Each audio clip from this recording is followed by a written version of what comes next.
The rain was relentless as Arian stood outside the rusted gates of his first warehouse.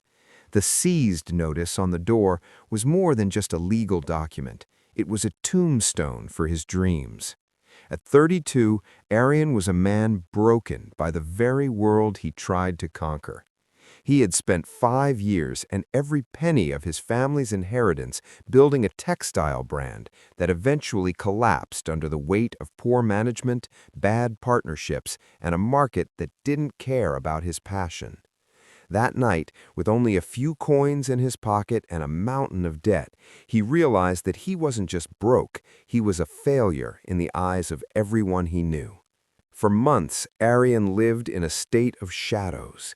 He avoided his friends who were now high-flying corporate executives, and he couldn't bear the look of disappointment in his mother's eyes.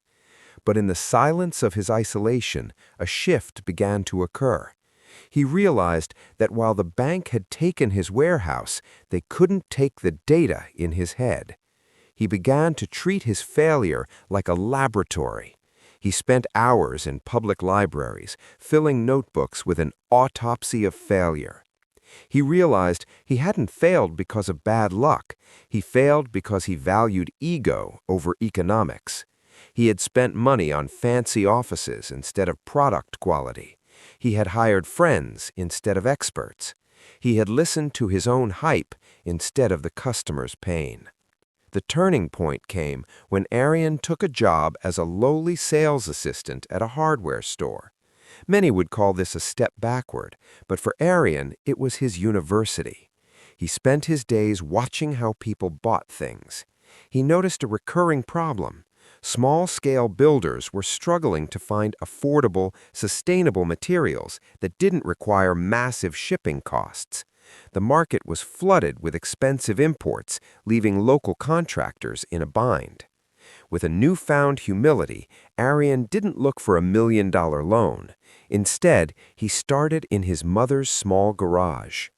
He researched compressed earth bricks, a way to make high-strength building blocks from local soil and minimal cement. He worked 16 hours a day, his hands blistered and stained with red clay. He was no longer the man in the suit, he was the man in the dirt. When he finally produced his first 100 bricks, he didn't call a marketing agency. He loaded them onto a rented cart and went to a local construction site. He gave them away for free, asking only for one thing: honest feedback. The first few builders laughed at him. "Soil bricks? Why would we use mud when we have concrete?" they mocked. But Arian didn't quit. He took their technical criticisms back to his garage and refined the chemical composition. He studied the PSI, pounds per square inch, strength of his materials until they surpassed the industry standard. Finally, a small-time contractor decided to try them for a compound wall. The wall stood stronger, looked better, and cost 40% less than traditional masonry. Word began to spread. Arian's phone, which had been silent for years, started ringing again.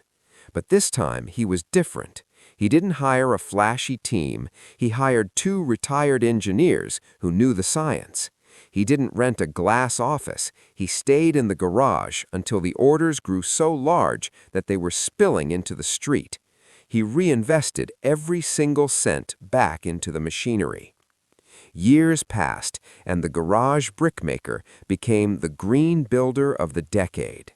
Arian's company, Terra-Nova, eventually became the leading provider of sustainable building materials across the country. He paid back every debt, with interest. He bought back his family home, but he never forgot the feeling of that rainy night at the seized warehouse. Today, when Arian speaks to thousands of young entrepreneurs, he doesn't talk about his wealth. He talks about the gift of failure. He tells them that a smooth sea never made a skilled sailor. He stands as a living testament to the fact that success is not built on a foundation of luck, but on a foundation of the very bricks that life throws at you. He didn't just rebuild a business, he rebuilt a man. He proved that you are never truly defeated until you stop trying to learn from the fall.